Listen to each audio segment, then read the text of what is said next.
Old friend looks at my underage daughter by spending time with me.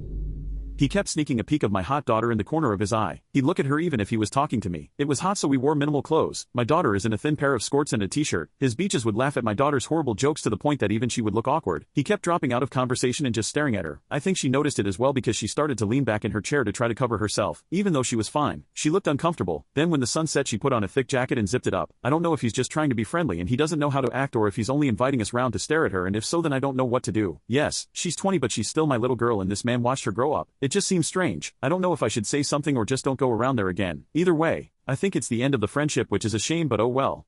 Update: I spoke to my daughter about the whole thing and wanted to know what she thought about it all because I didn't want to say anything if she didn't think it was odd. She told me that after the first time we saw him again, a few months ago, he had appeared outside her work after she finished her shift and asked if she wanted a lift home instead of getting the bus. She said that since he was a good friend of mine, she trusted him and got in his car. On the ride home, he repeatedly touched her leg and started talking about how much she's changed since he saw her last, before we all met up, and how much of an adult she looks now. He told her she's growing into her body like a good girl. My daughter said that she would walk the rest of the way home because she didn't want to put him out too much, but he insisted on driving her all the way. She said she kept moving away from him, but he was leaning to touch her knees. She said that at a red light not long before the house, he gave her his mobile number and texted himself from her phone and told her to call him if she wanted a lift or anything else. Then when she got home, she went to leave the car, but he grabbed her arm and asked her where his hug and kiss goodbye was. Not a new thing. He gives us all a hug every time. And when she leaned in, he held her tight and whispered that she should call him. In the last few months since then, he has repeatedly been sending her explicit texts and images and waiting outside her work asking her if she would like a lift home, even though every time she said no. She said she didn't want to say anything because she didn't want to upset me, as he was the only friend I had. I feel sick thinking about this. This is my daughter. She's 20, but she's still my little girl, and I feel like I've put her in danger. I've messaged him asking him to stop contacting my family, and I've sent him the screenshots from her phone as reasons why, but he is messaging me asking me why when she is an adult, and the only sleazy thing he's done is cheat on his girlfriend, as my daughter never physically said the word stop. She just ignored him. I'm so angry at him and myself. Edit: I'd like to say thanks to everyone for the advice. Also, I've been getting a lot of mom comments, and although I appreciate the sentiment very much, I am her dad. Unfortunately, her mom passed away quite a few years ago, but I really appreciate that everyone thought I was her mom. It really is the biggest compliment to me. I must be doing something right. We went and spoke to our local police, and they couldn't really help us as she had willingly gotten into his car. They did say that as we have spoken to him already, they could keep a file open, and if it continues then they would be able to take action. Honestly, it seems that they don't really care about it at all, which is alarming and upsetting. We sent the screenshots and an explanation to his girlfriend, and we've had some missed calls from him, but that's not our problem. We've blocked him on everything and have completely removed him from every social media. My daughter has spoken to her work, and they have said that until she is able to find another job, they will ensure that at least one other member of staff will wait with her for the bus, and I will be meeting her at the first stop in our town to take her directly home on days I'm not working and on days I am. Then her grandparents will be picking her up. She is safe. I also had a lot of comments suggesting I get violent with this man. Although I do appreciate that a lot of people would be choosing the other route of resolving the problem face to face, I'm not like that. I'd like to say that there's no problem I couldn't solve that way. But that's simply not me. It doesn't make me a bad dad either. I found another way to solve the problem and make sure my daughter is safe and comfortable. Thank you all for your help and advice. It's nice to find some support through the internet sometimes.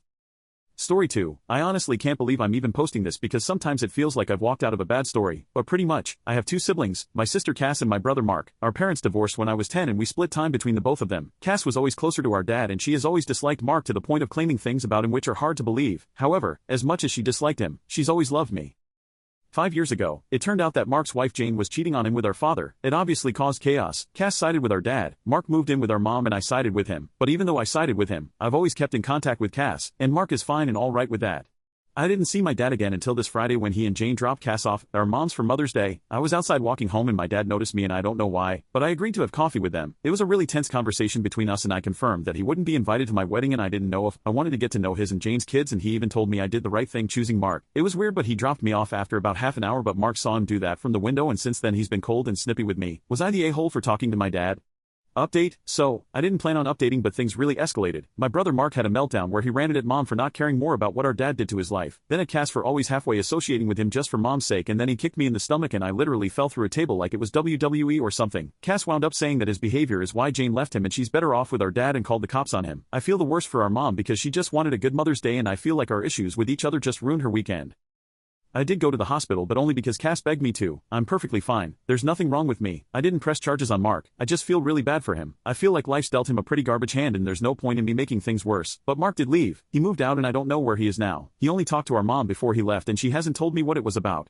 Mom, Cass and I had a big conversation about things, and Cass admitted that she doesn't love or like Mark and brought up other incidents from when they were teenagers, and that she doesn't trust that he wasn't trying to spy on her. She admitted that he was right, that she only associated with him for mom's sake, and that she's glad that Jane is with our dad. That felt really rough to hear, and it made our mom cry a lot. As for our dad, Cass made it clear that she's not going to stop seeing him and Jane and told me that while she wants me to get to know our little siblings, she's never going to force me to and she'll understand if I never do. I felt like I had to post this because I needed to vent. I wish there was some resolution to all this, that we could be a family again, but I'm angry and frustrated that there is none, and it's like there never will be. Update. Anyway, to give an update if y'all want it, Mark has pretty much gone off the deep end. Last week, he messaged our mom to clear out his room because he's not coming back and to just throw it all away. As she was doing this, Cass came to visit and decided to help, and they found a USB in his closet. I wasn't home for this, but apparently Cass argued with my mom until she let her open it, and there was like a cavalcade of photos of her in there. Nothing inappropriate from what my mom told me, but it made Cass have a breakdown and she spent time in the hospital psych ward. She got out a few days ago and I've talked to her, but I haven't seen her because our dad picked her up and she stayed with him. But on Sunday, she put up a big Instagram post praising our dad and Jane and mocking Mark and saying the worst stuff about him. That somehow made its way to him wherever he's gone, and he came crashing home yesterday because of it. He literally drunk drove his Prius into my truck when trying to park in the driveway. And thankfully I was with my fiancé's family because according to mom, he demanded to see me so he could kick my ass because now he's blaming me for all of this, and to be honest, I kind of am too. Everything was mostly fine until I got in that car with my dad, and it's like everyone's spiraling now, even me a little bit, if I'm being honest. But now, I mostly just feel bad for our mom because this whole thing has got her feeling so down and awful and inadequate about herself. Update. They deleted my account again. I don't know why. This is probably my last update, but I might post more to account, but to be honest I don't know why I'm updating, but I'm drinking and maybe to vent to somebody about this. But everything has gone to hell. About 3 weeks ago Mark got arrested for assaulting Cass. Apparently he went to her place and she let him in because he said he was going to apologize and wanted to talk about the pictures, and then he did it. I don't know why she met with him or let him in without me or somebody else there with her. I don't know how any of her neighbors didn't hear or try to stop him, but when he was done with it he apparently called the cops on himself. I still don't know everything and I don't want to know everything, but apparently when the cops came and arrested him he was drunk and forcing her to spoon with him on the floor, and he ranted to them about how they belonged together. Apparently she was pretty much like not moving or talking or anything, like she was gone until our dad came to her and then she got back to normal. Just the thought makes me want to throw up and punch something and unalive him, and I don't know. I wish that I'd been there with her and maybe I'd have been able to stop it, or maybe he would have only hurt me and she could have gotten away, or that if I'd had her with me and my fiancé that night nothing would have happened. I don't know why he called the cops on himself either. There's just so much that doesn't make sense. I don't know how this could have happened.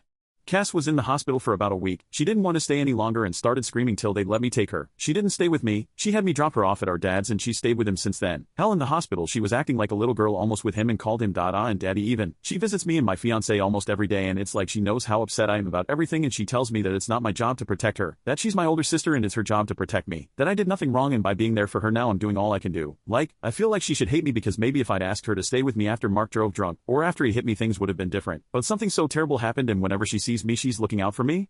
I feel like I'm being selfish and horrible about it all. I've offered to let her stay with me and my fiancé, but she wants to stay with our dad because she feels like he can protect her, and obviously I can't. I mean I didn't, and I'm why this shit even happened, and all I can do about it is post here. I don't really feel bad for my mom anymore. She's visited Mark a lot of times and feels like there must be a way that he's innocent. She straight up said that there must be a way. Cass told me to give mom time and to think about how hard it must be for her, but I just feel so ashamed that she said that. I know she just doesn't want to believe that he did what he did, but he did do it. There's been people messaging me asking how Cass saved my life and my fiancé's life, so that I don't have to repeat it again. For me, she donated bone marrow. I know people will say it's obvious that a sister would do that, but what matters is that she did do it, that there was no thinking about it, and that she did it. For my fiancé, she was walking down a crosswalk and Cass was lagging behind for some reason. I don't know, because I wasn't there, and apparently some speeding car was going to hit her, but Cass sprinted and tackled her forward and got her out of the way. And this is the person that I couldn't protect. I guess everyone who messaged and called me spineless and an enabler and all those other things was right.